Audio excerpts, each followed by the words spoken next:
The Galactic Syndicate gathers to discuss a mystery they've mocked for centuries, why no fleet ever returns from the Terran expanse. One young strategist dares to ask the question no one wants answered. 17 fleets. 17. The voice of Admiral Zir echoed through the crystalline chamber, each word hitting like a hammer made of ego and ignorance. Dozens of species draped in velvet, plated in gold, scaled and feathered, watched the holographic map spin slowly in silence. Sector 61X blinked red. Again. They go in, Sora said. None come back. Not one black box. Not one distress beacon. Nothing. A slight chuckle rippled from the back benches. One of the Valari delegates leaned forward, smirking. Perhaps Earth simply has better digestion. Laughter followed. It was too loud. Too eager. The kind that tried to bury fear under mockery. Urix, the youngest of the military analysts, didn't laugh. He stood, pale skin flushed violet, datapad trembling just slightly in his hands. That's not a joke, he said. Not when the last fleet sent had 3 dreadnoughts and a worm-core flagship. Zor waved a claw dismissively. That flagship was outdated. It was built 6 years ago. Zir leaned forward. Then Earth's gravity must have gotten heavier. More laughter. A VD spike. Urix slammed his datapad onto the projection table. The map stuttered, zoomed, highlighted every fleet path, every disappearance. Do you see it? He said, voice rising. No matter where they jump from, no matter which angle, tactic, or stealth, they all disappear within the same sliver of space. One arc. And what would you have us believe, boy? Growled a Tevron general, folding 4 arms across his chest. That primitive Earth built a black hole just for us? No, Urix said quietly. I believe they never stopped building. Silence, not respectful, not fearful, but tight. A kind of silence that always came right before truth made someone bleed. Signature line. They thought Earth was dormant. They mistook stillness for surrender. The projection zoomed again, this time onto a fragment of recovered signal. Not from the fleet. From a deep space buoy. It played once. A garbled pulse. Don't respond. Not a ship, not a planet. It saw us. Urix looked up. We never found the buoy. We only got this fragment because it attached itself to a passing comet. A member of the council hissed, fabricated. Urix met her gaze, then explained the pulse. It matches Earth's ancient military cadence, their old frequency bands. It's not council protocol. It's human. Sir leaned back, cold and amused. So, Earth, what? Eats fleets with frequency echoes? No, Urix said.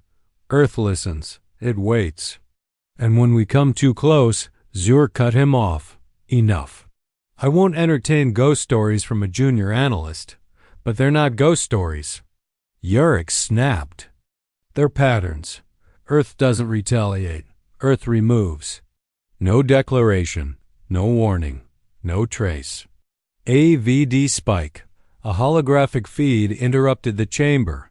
Emergency priority. Anew. Fleet had just vanished. 17 ships. 5 war cruisers. Gone. No distress. Just. Silenced out. The room froze. Even Jur's tail stopped flicking. Where? Someone croaked. Same place, said Urix. Same arc. Sector 61X. Zur tried to speak. COULDN single quotes T. Then finally. Get me visuals. There are none. Then find survivors. There aren't any. Jur's claws curled. But something has to be there. Urix looked straight at him, voice calm now, cold as the edge of the void. There was. That's the part you keep missing. And that was before Earth even responded. The escort ship Varun's Reach coasted into the dead edge of Sector 61X, its hull glinting under the pale shimmer of an aging red dwarf. On board, Commander Ralek adjusted his breathing cycle for the 7th time. He wasn't nervous. That's what he kept telling himself. But the silence out here, it wasn't just absence of noise, it was pressure. Behind him, the bridge crew shifted uncomfortably. These weren't rookies. Every one of them had survived campaigns against the Zarn Leviathans. They'd laid siege to crystalline moons and walked away with metals etched into living bone. But now, even the sound of the air recyclers felt like a scream. "Fleet grid formation complete," said First Officer Kellen, his fronds twitching just slightly. "All ships accounted for. Orders?" Ralek glanced at the tactical display. 11 other ships in formation. None closer than 10 clicks to each other per standard. Blackout recon.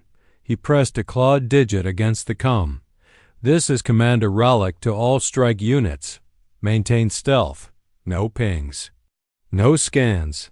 Entering the expanse is not an invasion. It is an observation." A pause. Then he added, voice lower, "And if it turns out the myths are true, we don't give them the chance to make it 14. Avt spiked. 10 minutes in, still nothing. The emptiness stretched unnaturally, not just in space but in thought. No random debris, no stray ion trails, not even old comms bouncing off asteroids. Sector 6 1X was too clean. It was surgical. Then it happened. Not a ship, not a weapon. A shadow. It drifted past the outer sensor cone, barely there, a blur against the backdrop of stars. "Contact!" Kellen shouted. Low movement, no thermal, zero ID signature. Ralek barked. "Where's the echo?" "There isn't one." "It's not reflecting." Ralek turned slowly. "Then what the hell are we looking at?" Kellen's voice dropped to a whisper. "Not a ship." "What?" "I don't think it's moving. I think it's watching." The shadow didn't approach, didn't flare up. It just remained, hanging in the void. Silent. Then one by one, the other ships began blinking out from the grid. Not destroyed. Disconnected. Gone without even the honor of a scream. Ralek stood frozen. Where's their transponders? No data. No debris. They're cloaking. No commander, they're gone. Aft spike. A sound began to echo across the ship's internal comms. Not from outside. From within. One by one, they watched. And one by one, they were seen. The voice was soft. Female. Human. Relix crew spun in panic. Consoles rebooted. Lights dimmed. Kellen turned, voice shaking. "That voice, how is it getting in?" "We're off band," Ralek hissed. "No connection to the grid." Another line came. "You came to observe. We came to erase." Ralek slammed his claw onto the emergency recall beacon. Nothing happened. It didn't just fail. The console disassembled beneath his hand. Atoms. Separated without fire, circuits unwinding like origami kissed by entropy. Signature line. "You thought Earth was quiet because it had nothing left to say." They were wrong. So wrong. Kellen stared at the main viewport. "It's not a ship," he whispered. Ralek turned. "What?" Kellen pointed. Outside, the stars were bending, as if space itself was leaning inward, curving, not from gravity. From intention. "There's something behind the fabric." Kellen muttered. And then something peeled through. Not fast. Not bright. Just presence. A black, triangular silhouette with no lights. No markings. Just a shape that seemed to eat definition itself. It didn't fly.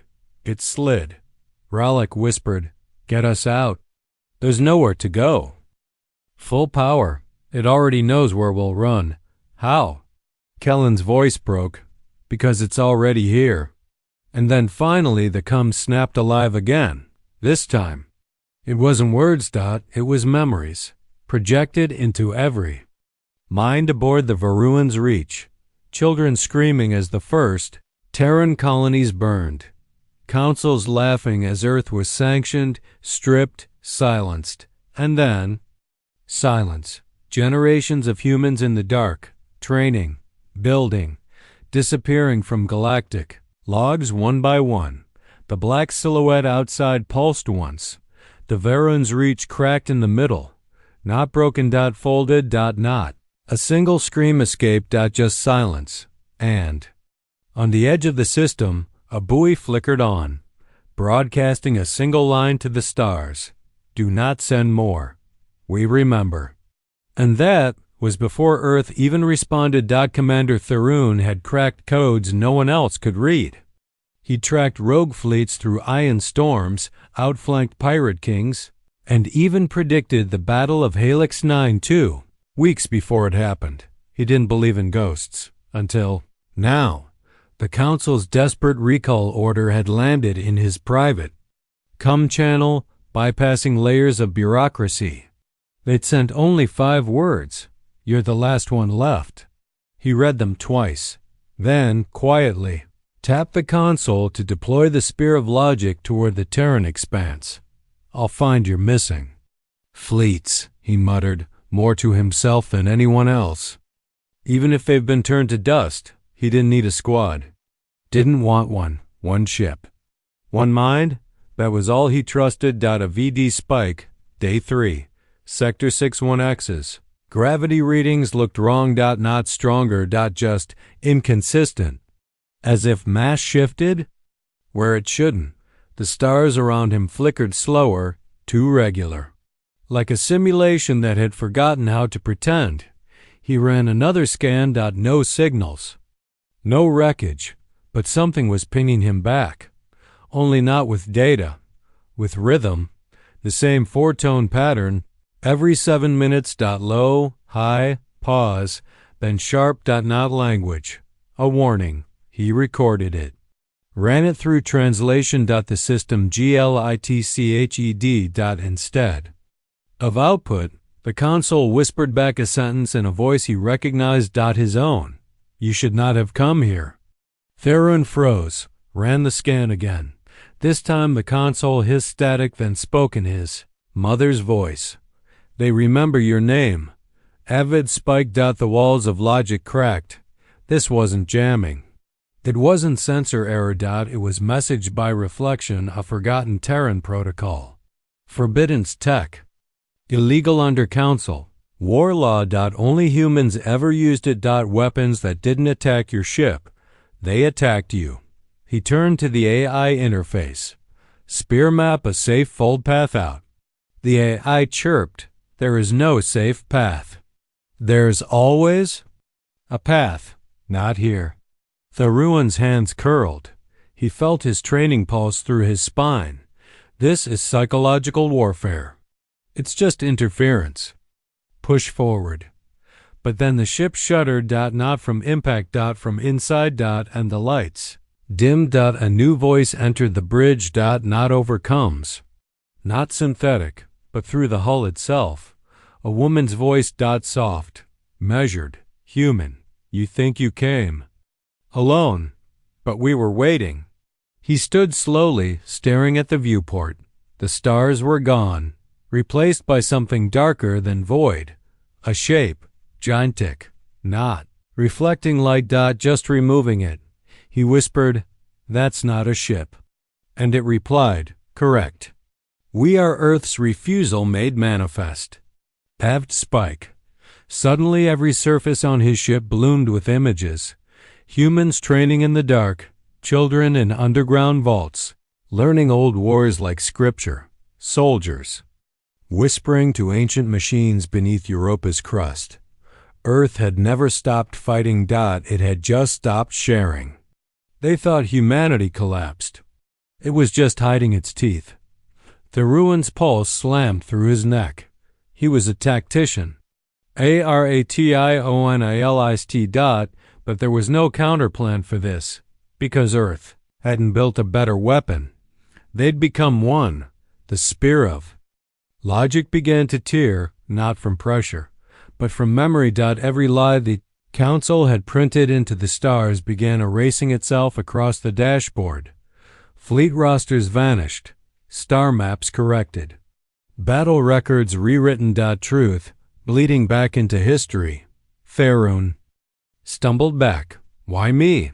He asked. The voice answered. Because you see, because you question, because you're not like them. And then a flash. He stood in a memory that wasn't his. Earth under siege. Fires painting the clouds. Children carried underground. A woman scarred, limping, looked straight at him through the illusion. They won't stop, so neither will we.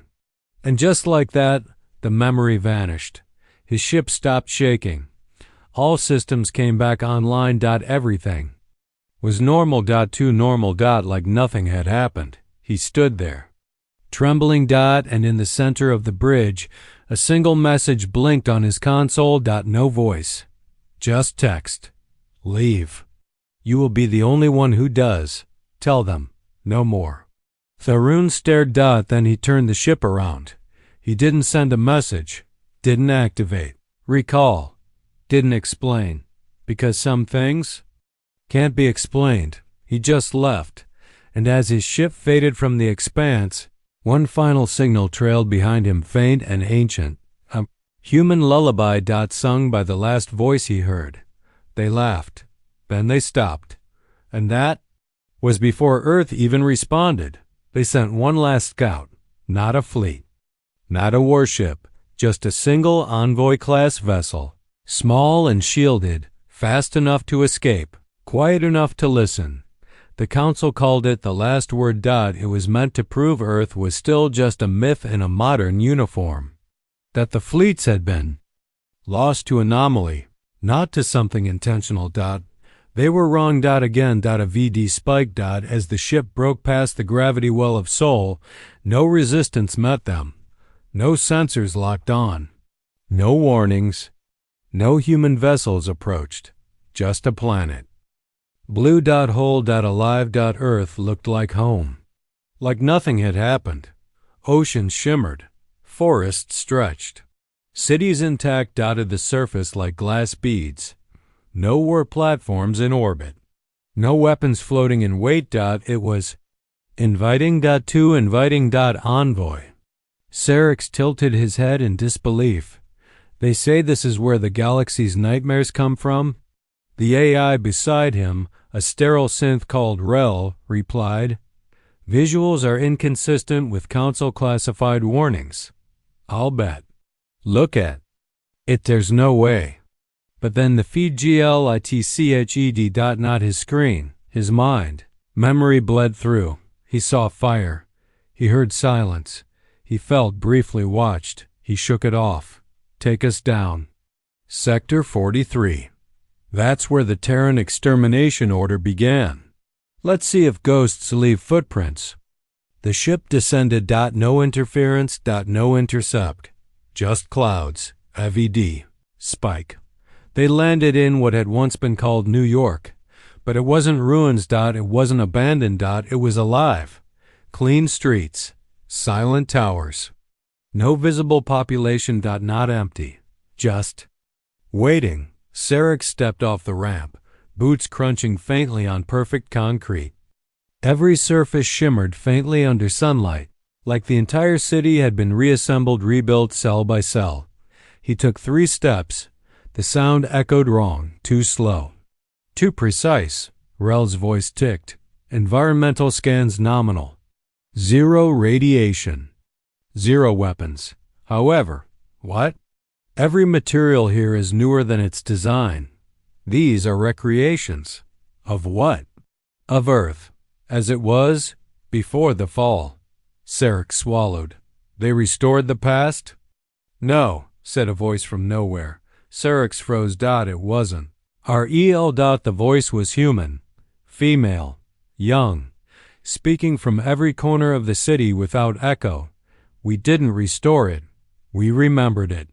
He turned, hand drifting toward his sidearm. That won't help you, the voice said calmly. No one on Earth carries weapons. We don't need to. Aft Spike. The buildings around him flickered. Images appeared across every surface, windows, walls, the sky itself. Fleet after fleet. Vaporized. Council ships. Sliced apart without heat or fire. Images of Earth's forgotten. Children underground, raised by machines, whispering war into lullabies. Images of council generals laughing while Earth burned. Sarek stepped back. The voice followed. We didn't stop evolving. We stopped showing it. Because every time we did, someone tried to bury us again. So we buried you instead. He turned to flee and saw them. People. Humans. Hundreds of them. Walking down the street in total silence. No weapons. No armor. Just watching. As if he was the anomaly. He reached the ship ramp, breath short. But Rel's voice changed. Distorted. Flickered into human cadence. She's here. She wants to speak. The screen inside the ship lit up. A face. Older, scarred. Eyes of absolute stillness. She didn't introduce herself. She didn't smile. She looked at him. And he couldn't move. Then she spoke. You are not the first. You will not be the last. But you will be the one they believe. They came thinking we were history. They left knowing we are memory. She leaned closer. Tell them the truth. Earth doesn't kill fleets. It undoes them. Every thought, every purpose, every lie. The feed cut. Rel shut down. The city around him went dark. No threat, no farewell. Just done. Sarek didn't speak the entire ride back. Didn't send a message. Didn't even pilot. The ship flew itself. When he landed before the council, the chamber was already waiting. He stood there. Silent. Until the high chair asked the question. What did you find? He looked up. And whispered the truth. Nothing. A pause, then nothing. Left of us. The chamber stirred. Another asked, did they surrender? Sarek shook his head. They didn't even blink. Another voice, then why let you return? He didn't answer, because deep down, he knew. They let him leave because someone had to remember. And across the stars, 1,000 worlds tuned in. To a quiet signal now broadcast everywhere. One line, looping, double quotes, do not come again. You won't come back. And that was before Earth even responded.